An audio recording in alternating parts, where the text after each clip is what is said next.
네, 인사는 밝게 할 수 있지만 사실 주가 상황을 보면 오늘도 좀 어렵습니다. 어제 저가 매수 유입일 수 있다라는 말씀 해주셨는데 역시나 맞았나 봐요. 오늘 1.9% 코스피 하락하고요. 코스닥은 2% 넘게 빠지고 있습니다.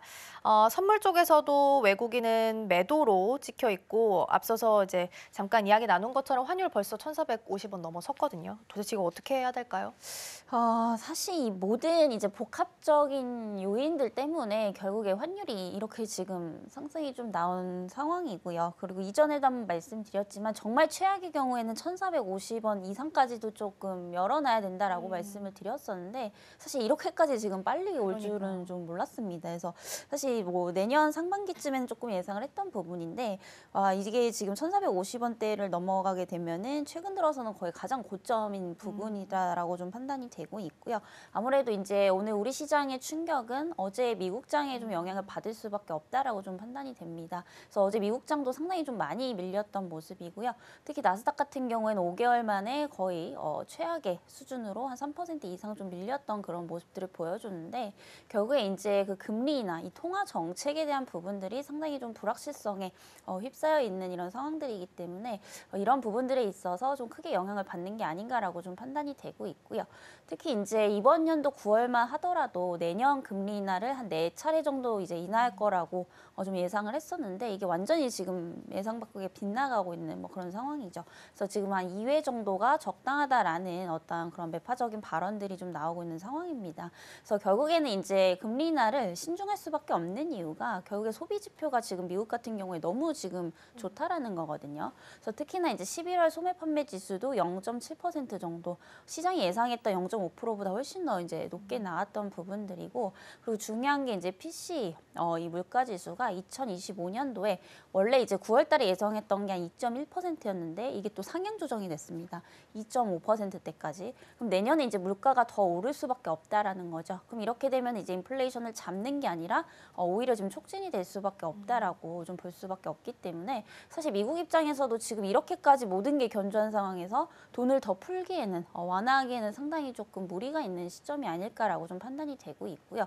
그리고 또 한 가지 문제점은 이게 트럼프 효과도 있다라는 겁니다. 그래서 트럼프가 취임을 하게 되면은 결국에 이제 관세 부과를 상당히 좀 적극적으로 할 수밖에 없는 부분들인데 결국에 이제 관세 부과라는 게 이제 미국에서 너네 뭔가 물건을 팔거나 이제 장사를 할 거면은 우리한테 돈을 더 내라 뭐 이런 이제 취지라고 좀 보시면 될 것 같은데 이렇게 되면은 기존보다 당연히 단가가 높아지기 때문에 전체적인 이제 물가도 상승을 할 수밖에 없는 그런 부분들이거든요.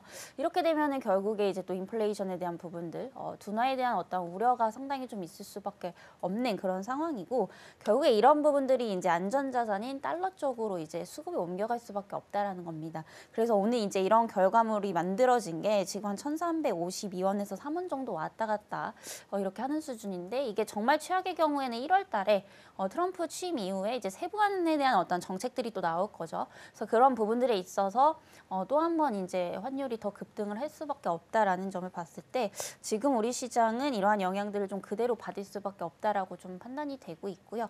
아무쪼록 여러모로 봤을 때 상당히 좀 불확실성에 좀 휩싸여 있는 이제 이런 구간이라고 좀 판단이 되고 있는 상황입니다. 그래서 오늘 우리 시장을 보게 되면은 결국에는 이제 올라가는 이제 섹터가 거의 없는 뭐 그런 상황이에요. 그래서 오늘 같은 시장에는 이제 보통 이제 품절주라든지 뭐 소형주 그리고 이제 일부 테마 종목군들의 어떤 강세가 좀 이어질 수밖에 없기 때문에 우선은 조금 관망을 하시는 게 맞지 않나라고 보고 있고요. 그리고 제가 늘상 강조드리는 이제 외국인들의 수급 사실 어제 이제 굉장히 좀 반가웠던 부분들이었거든요. 이제 코스피 쪽에 한 3천억대 넘게 이제 들어왔던 부분들인데 이게 사실 환율이 이렇게까지 높아지게 되면은 사실상 이제 들어오려던 외국인도 다시 도로 좀 나갈 수밖에 없기 때문에 지금 코스피 시장에서 이제 수급 흐름을 보게 되면은 외국인들이 또 191억 원 정도 매도가 좀 나오고 있는 상황입니다. 아직까지 그렇게 큰 폭은 아닌 상황이지만 오늘은 기관들이 좀 여전히 많이 팔고 있네요. 그래서 1,852억 원대 순매도가 좀 나오고 있고 그래서 이런 부분들을 봤을 때 오늘 시장은 뭔가 적극적으로 매수를 하기보다는 조금 관망하는 태도가 맞지 않나라고 보고 있고요.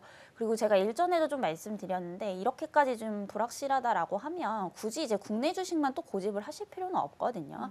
물론 이제 국내 주식에 대한 비중도 어느 정도 좀 가져가야겠지만 뭐 미국이라든지 그리고 좀 더 거시적으로 보면 꼭 주식이 아니어도 됩니다. 그래서 앞으로 이제 채권 가격도 내년에 이제 좀 상승이 나올 수밖에 없기 때문에 채권이라든지 그리고 여전히 이제 상당히 좀 상승세를 이어가고 있는 비트코인 그리고 이제 금에 대한 어떤 안전자산에 대한 선호 심리도 올라갈 수밖에 없기 때문에 이런 이제 여러 자산을 조금 쪼개서 분산하시는 전략도 상당히 좀 유효하다라고 보여지고 있고요.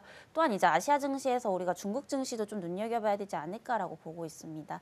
최근에 이제 그 타이거 차이나 전기차 관련 ETF들 보면은 상당히 지금 흐름들이 좀 좋은 상황이거든요. 결국에 이제 우리나라 정치 리스크가 조금 이제 불게 되면서 중국 쪽으로도 어느 정도 수급이 좀 유입이 되고 있는 상황이고 특히 전기차 쪽에서는 이제 중국 시장이 또 캐즘 현상에서는 상당히 좀 자유로울 수 있는 부분들이기 때문에 전기차 관련주는 오히려 중국 쪽이 좀 더 유망하다라고 좀 보고 있는 상황입니다. 그래서 여러모로 지금 이제 우리나라 증시만 보기에는 뭔가 이렇게 고르는 게 딱 어려운 것 같아요. 그래서 전체적으로 좀 거시적으로 쪼개는 이런 어떤 분산 투자 전략도 상당히 좀 유효하지 않을까라는 말씀 드리겠습니다. 네, 이렇게 또 다 내리면 전략 세우기가 더 까다로운 것 같습니다. 사실 오늘은 말씀해 주신 것처럼 작은 테마들 위주로 올라가고 있고 그마저도 뭐 오르는 테마보다는 내리는 테마가 훨씬 더 많은 상황입니다. FOMC에서 어쨌든 내년에 대해서 4회 인하를 2회로 줄였기 때문에 시장 기대보다는 조금 덜 하게 되면서 매파적인 금리 인하가 나왔고요. 오늘 우리 시장도 같이 영향을 받고 있는 중입니다. 일단 시장이 이렇게 어렵게 흘러가고 있으니까 그러면 보수적으로 좀 접근을 하는 건 그렇게 해야 된다라고 말씀해 주셨잖아요. 그러면 그 반대로 좀 매력적인 쪽을 좀 살펴보자면 어디가 좀 있을까요? 그나마? 저는 사실 엔터 쪽이 아닐까라고 일단 보고 있고요. 그리고 사실 어떻게 보면 그냥 수치만 보면 대체적으로 이제 우리나라 증시의 이제 어떤 종목군들 보면은 다 지금 저렴한 편이거든요. 그래서 지금 밸류가 상당히 낮기 때문에 대체적으로 모든 업종이 상당히 좀 좋다. 이렇게 좀 저가 매수의 기회다라고 보고 있지만 문제는 이제 수급이다라는 거죠. 아무리 싸도 뭐 수급이 들어오지 않으면 올라갈 수가 없는 부분들인데 그럼 앞으로 이제 외국인들의 이제 수급이 유입될 수 있는 섹터가 어디냐라고 본다면 결국에는 수출주가 아닐까라고 좀 보고 있는 상황이고요. 그리고 수출주 중에서도 상당히 이제 광범위하게 이제 뭐 자동차라든지 반도체, 화장품 쪽이 있는데 저는 이제 음식료 업종이 상대적으로 좀 앞으로 강세를 보이지 않을까라고 좀 보고 있고요. 지금 최근에 보면은 삼양식품이라든지 뭐 풀무원 그리고 CJ제일제당, 농심 이렇게 이제 음식료 업종들이 상대적으로 좀 안정적인 이제 흐름들을 조금 보여주고 있는데요. 사실 최근에 이제 우리나라 이제 식음료 기업들이 수출을 상당히 좀 많이 늘리면서 수출주로 분류는 되고 있지만 일종의 이제 그 식음료라는 게 또 경기 방어주로서의 역할도 좀 할 수가 있다라고 좀 보고 있습니다. 그래서 오늘도 보면은 삼양식품 같은 경우에 지금 이 안 좋은 시장에서도 거의 4% 넘게 또 상승이 나오고 있거든요. 그래서 사실 어제 조금 밀리긴 했지만 추세적으로 깨지지는 않았습니다. 그래서 삼양식품 같은 경우에는 제가 이제 상반기부터 계속해서 좀 말씀을 드렸던 종목이고 지금도 사실 유효하다라고 좀 보여지고 있습니다. 어쨌든 이제 수출에 대한 어떤 그런 매출 비중이 큰 기업들은 이렇게 달러가에 대한 강세가 좀 이어지게 되면은 그만큼 수익성 개선으로 또 돌아올 수밖에 없는 그런 부분이라고 좀 판단이 되고 있고요. 이 삼양식품 같은 경우에는 특히나 이제 그 해외 매출 비중이 불닭볶음면 80%가 넘기 때문에 거의 대부분 이제 북미 쪽에서 벌어들인다라고 좀 판단을 해보시면 좀 좋을 것 같다라는 말씀 드리겠고요. 그리고 워낙에 지금 이제 경기에 대한 어떤 변동폭이 상당히 좀 클 것으로 예상이 되기 때문에 그나마 조금 이제 매출이라든지 영업이익이 좀 안정적으로 나올 수 있는 업종을 좀 보셔야 되는데 그게 이제 대표적으로 식음료 쪽이거든요. 어쨌든 우리가 경기가 좋든 안 좋든 물론 미미하게 변동은 있겠지만은 이제 먹고는 살아야 되기 때문에 사실상 뭐 이런 선택적 소비재라든지 뭐 화장품이라든지 의류 쪽보다는 식음료 쪽이 훨씬 더 조금 안정적인 매출을 낼 가능성이 상당히 높다라는 겁니다. 그래서 경기 방어주로서의 성격으로 본다라고 한다면 지금은 일단 음식료 업종에 조금 집중을 하시는 게 맞지 않나 이렇게 좀 보고 있고요. 그 중에서도 여전히 대장은 삼양식품을 좀 보시는 게 좋을 것 같고요. 그 다음으로 이제 그 해외 매출 비중이 조금 북미 쪽에서 높은 거는 이제 CJ제일제당 그리고 이제 농심이라든지 오리온까지 한번 아울러서 좀 보시면 좋지 않을까라는 말씀 드리겠습니다. 지금 바로 구독을 눌러보세요. 실시간 경제 뉴스, 투자 전문가들의 다양한 시황과 정확한 분석, 또 알찬 투자 정보까지 신뢰할 수 있는 저희 서울경제TV와 함께하세요.